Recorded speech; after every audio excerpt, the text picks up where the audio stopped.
Puasa adalah madrasah yang begitu luas, yang di dalamnya ada ragam dimensi-dimensi pelajaran yang bisa kita petik untuk kehidupan.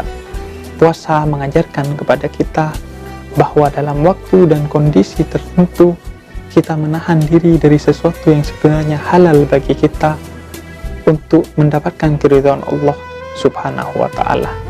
Makan dan minum di siang hari adalah sesuatu yang halal, namun saat berpuasa kita bersepakat dengan Allah Subhanahu wa ta'ala untuk merelakan hak kita, tidak kita tunaikan, tidak kita ambil demi mendapatkan kemuliaan di sisi Allah Subhanahu wa ta'ala. Hak adalah sesuatu yang bersifat fakultatif. Ia milik kita, sehingga kita memiliki pilihan untuk mengambilnya atau merelakannya. Sedangkan kewajiban adalah sesuatu yang bersifat imperatif. Ia bukan milik kita, sehingga kita mutlak untuk menunaikannya. Puasa mengajarkan kepada kita bahwa dalam waktu dan kondisi tertentu, jika ia akan menjadi kemaslahatan bagi orang banyak, maka kita merelakan hak kita untuk diberikan kepada orang lain, yang dengan itu kita akan mendapatkan ganjaran berupa kemuliaan di sisi Allah Subhanahu wa ta'ala. Dalam Al-Quran surat Asy-Syura ayat 40 dijelaskan bahwa balasan bagi kejahatan yang orang lain lakukan kepada kita adalah hukuman yang setimpal. Namun Allah katakan jika kita memaafkannya, maka Allah akan memberikan kemuliaan di sisinya. Orang menuntut haknya atas kesalahan yang dilakukan oleh orang lain adalah sesuatu yang baik.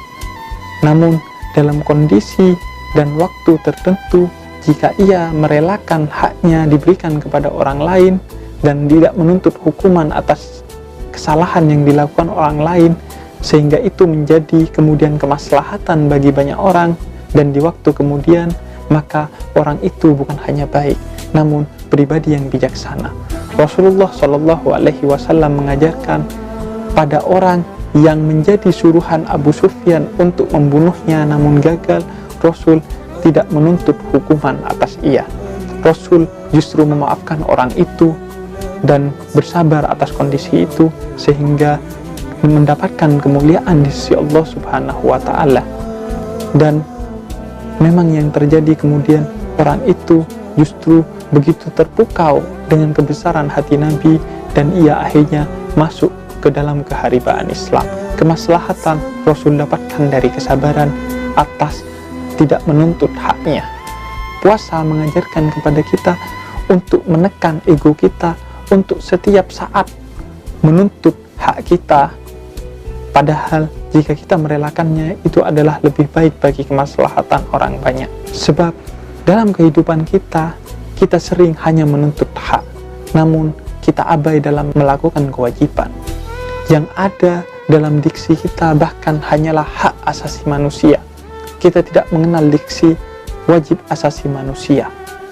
Padahal jika semua orang menunaikan kewajiban asasi manusianya, maka bisa jadi tidak perlu ada orang yang menuntut hak asasi manusianya, karena tidak akan ada orang yang terenggut hak asasi manusianya jika semua orang menunaikan kewajiban asasi manusianya.